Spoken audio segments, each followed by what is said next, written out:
Hey, good morning. Yes, it is. It is June 1st, Saturday morning.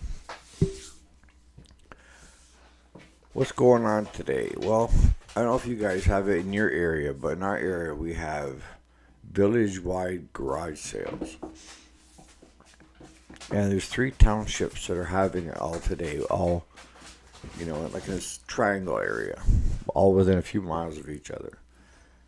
So I'll do some drive-bys to see if somebody's got something decent for lawn and garden that they're trying to peddle. But other than that, I got enough junk, right? So I thought we'd get back into personal development a little bit and talking about why we have self doubt and the good and the bad. So stay tuned.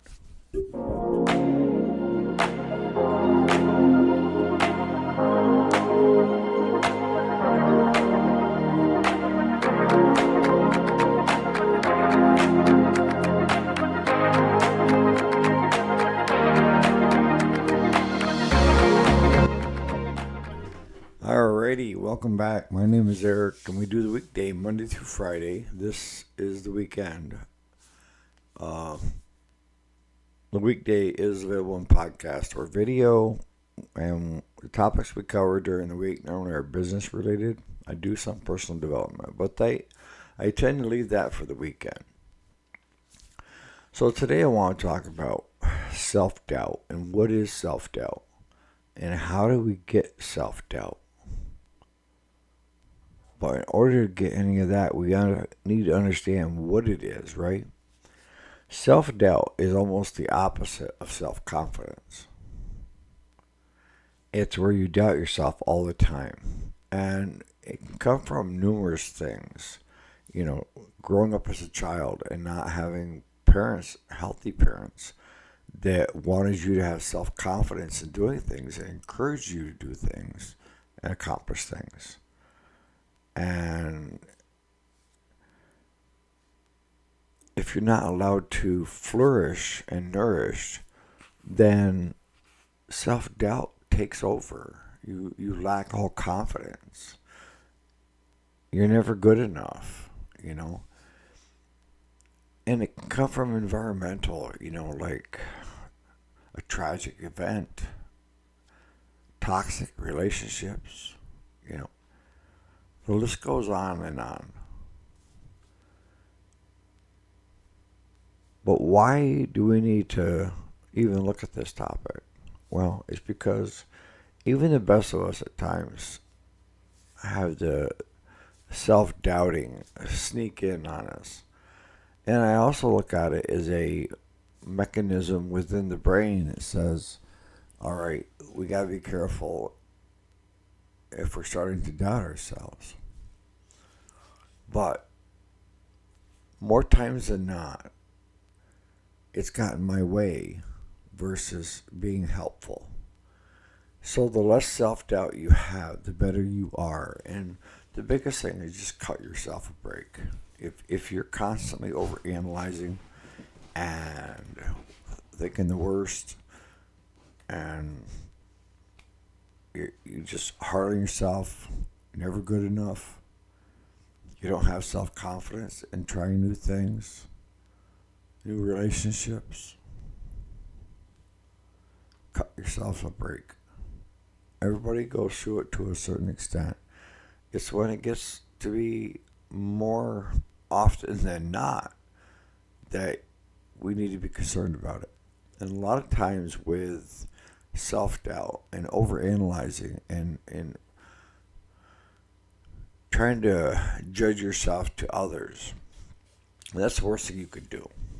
Worst thing you can do. I'm telling you right now, even the best of us know that, is with me. I don't compare myself to anybody else. Why should I? But I've got self-confidence, right? But there was a time where I had a lot of self-doubt. Bad relationship, mental health problems, you name it. And it was a darker part of my life, but in the end, it was helpful because it gives me something to look back on that I don't ever want to go through again. But a lot of times what happens is it's like a self-prophecy, okay? Listen, hear this out. If you keep accusing your girlfriend of cheating on you over and over and over again, finally your girlfriend's going to cheat on you because she's tired of hearing it. And then after you said it gazillion times to her, you're like, I told you so, I knew it. Self-fulfilling prophecy. You just push that other person out of your life because they can't deal with you anymore. They don't want to be with you anymore because you can't see the positive things. You can't see the positive things that have gone on in your life that are good. You're too busy on the other side of the fence. And it could be anything. Well, let's go back to it could be, in your childhood. If you have unhealthy parents that are constantly telling you that you're not good enough and they have unrealistic expectations on you, good chances are you are going to be a self-doubter. And you don't know anything other than that because you're constantly being told you're not good enough and that you don't measure up to them. Why wouldn't you have a lot of self-doubt and a lot of problems?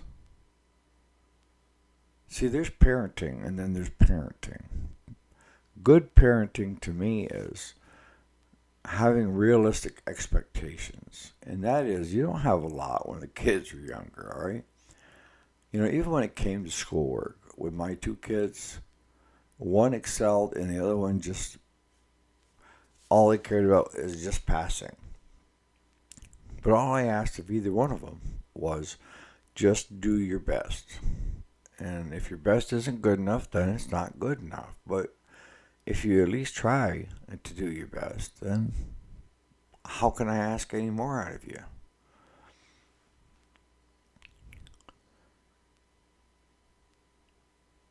But yeah, I see so many parents screaming and hollering at their kids constantly.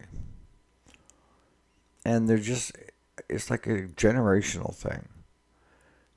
Did we get spanked when we were little? Absolutely. Hollered at on occasion? Oh, yeah. But I went from, my father of having unrealistic expectations on us kids, which was very toxic, to being brought up the rest of my life with my grandparents that understood what parenting was. And they were dealing with four of us kids in the beginning, all having self-doubt issues of not being good enough. So they had their hands full. And thank God they had the patience not to give up. They were who I wish my parents were from birth, that, they encouraged me to try new things. And if I tried it, I didn't like it, okay. But if you don't try, you're never going to know, right? Because self-doubt will keep you from trying new things. And you add that up to, with most people, like when it comes to change.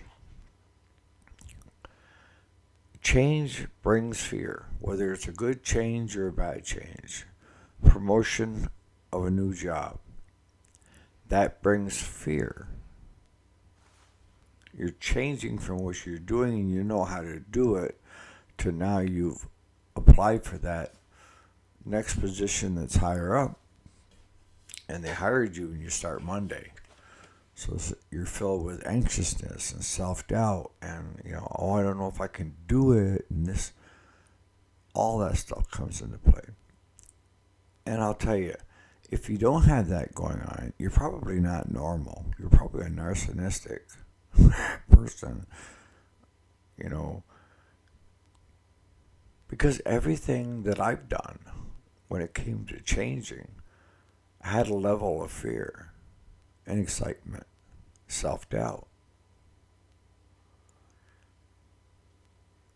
In the end, once you're doing that new job for a few months, you kind of laugh at yourself for being that worried about it, right?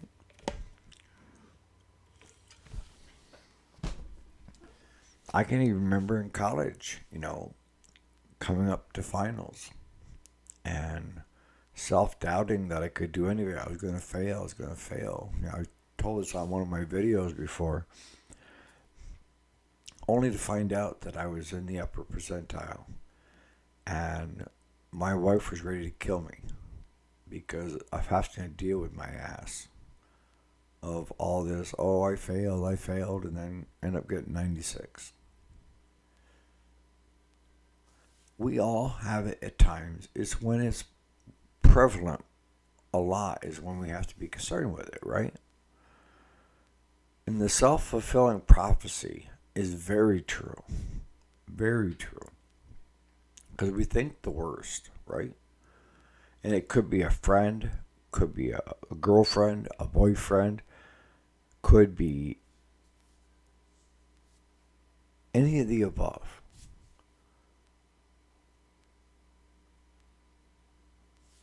If you keep hammering down this way, whether it be you think, what's best? See, relationships are the best one because it's just simply in a relationship, you're accusing the other of doing something that they're not doing. And you're relentless and you won't let up. And you're sure they're doing it. And why are you sure they're doing it? Because you don't think you're good enough. Why are they with you? That's the real thing. It's not that they're cheating on you. It's that you don't think you're good enough for them. So instead of bringing them down to your level, you have to figure out a way to bring yourself up to their level in your mind. Because you're already there, but you don't think you are. You think you're not good enough, right? And in the end, if you don't take care of it,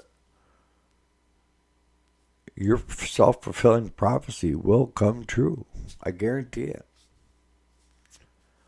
Because people can only be stressed out only just so long. And a lot of us take stress and we weigh it out. Is it less stressful to leave a relationship than it is to stay in it and continually deal with the other person that keeps accusing us of doing stuff that we're not? Most of us would say, you know what? You're not the one for me. I'm going on to greener pastures. Even if I'm alone, I'll be happier alone than I would be in this relationship being accused of doing everything that I'm not doing. And if you're on the receiving end, you're not thinking that the other person thinks that they're not good enough. You're thinking that they think you're not good enough. And when I was saying comparing yourself to others being unrealistic expectations, what you need to do is you need to compare yourself against you. And every day, work on making you a better you. Don't try to be someone else. Don't try to emulate being someone else. It's figuring out who you are and who you want to be and the steps that you need to do. And the biggest thing is self-confidence. You need to develop self-confidence. And how do we develop self-confidence? It's when we do it over and over where we get really good at it, right? And that comes back to the time, we get experience, and wisdom, right? So, more so than not, more often than not, older people have more wisdom. I've seen some old people that had no wisdom, but the tendency is you have more wisdom. That's because you have more time on this earth. You've had more You've had more experiences, good and bad, and now you have more wisdom, right?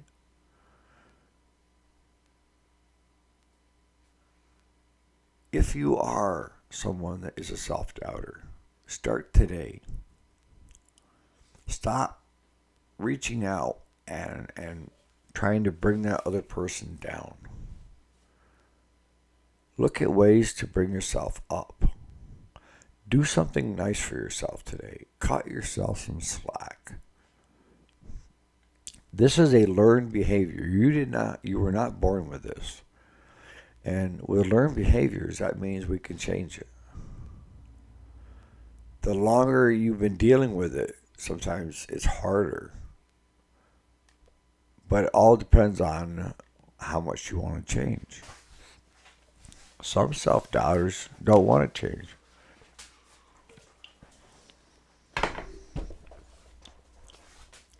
They've just grown so accustomed to it that the fear of change is more than staying where they're at.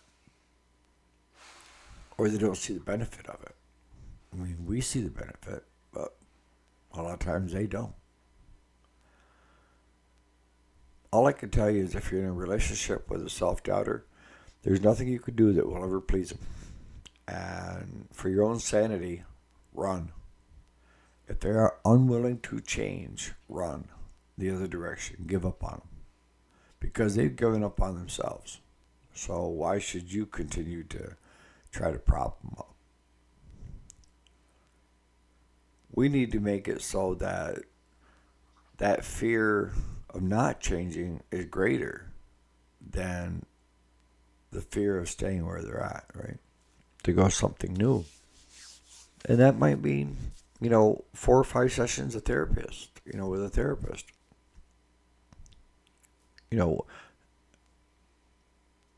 Back before we had therapists and psychiatrists, we had what you call good, true friends. And that was a friend that you could confide anything in with, and you didn't have to worry about it being on the front page of the newspaper or, on the top of your computer screen scrolling by or somewhere on YouTube. No. And they would listen. And a lot of times you get your best, you figure it out yourself when you have the ability to talk freely without the other person interrupting and trying to correct or change you. Just have somebody that would just let you talk. And a lot of times when you start talking, you'll figure out, how to get out of it if you want to get out of it. All right, so I'm going to start wrapping this up. The biggest thing with being a self-doubter is acknowledging that you are. That's one big hurdle. And it's not hard to figure out, folks. If you